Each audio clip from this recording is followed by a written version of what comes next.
বলেছেন। তা এই যে ঘটনাটা আমাদের মুর্শিদ হুজুর পাক কিবলা ও কাবা তিনি 40-এর ভিতরে চলে গেলেন। আমি মসজিদে দাঁড়িয়ে বলছি, আমার পীরের জবান থেকে আমি শুনেছি, আমি 4 নম্বরে দাঁড়িয়ে বসে শুনেছি। আমার হুজুর পাক বলেছেন, ছোট হুজুর পাক বলেছিলেন যে আমার বাবু যে সময় চলে যাচ্ছেন ওই রাত্রে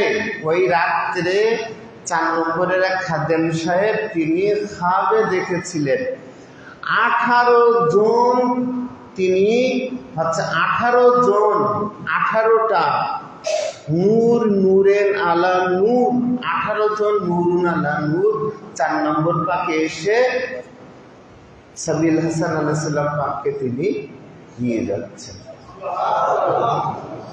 তো এইখন বলেন, তো ওনার নাম পাকে ইমাম বাড়া শরীফ হবে না, কার নাম পাতে হবে?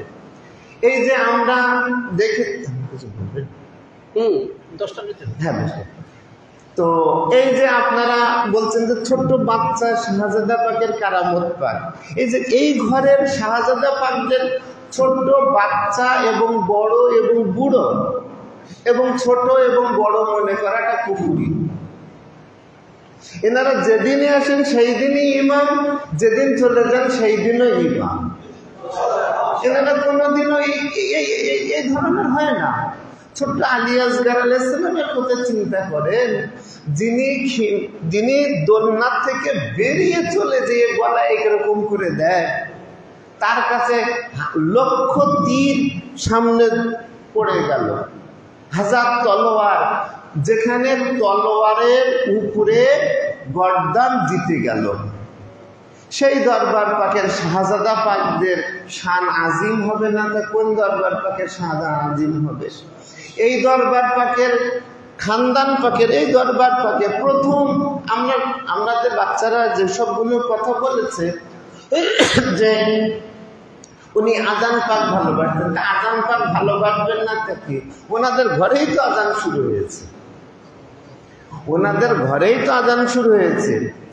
যখনই 2 ইমাম পাক বেলাদাত শরীফ হলো, তখন হুজুর পাক সাল্লাল্লাহু আলাইহি ওয়াসাল্লাম ওনার কোল মুবারকে নিয়ে আজান পাক দিলেন। তো হুজুর পাক সাল্লাল্লাহু আলাইহি ওয়াসাল্লাম শুধু কি হাসান আলাইহিস সালামের কানে আজান দিয়েছেন, ইমাম হুসাইনের আলাইহিস সালামের কানে আজান দিয়েছেন? না না, কিয়ামত পর্যন্ত যত আলে মুহাম্মদ এসেছেন সবার কানে আজান দিয়েছেন। আচ্ছা, এইবার যত লোক বলে যে ওনারা হচ্ছে নামাজ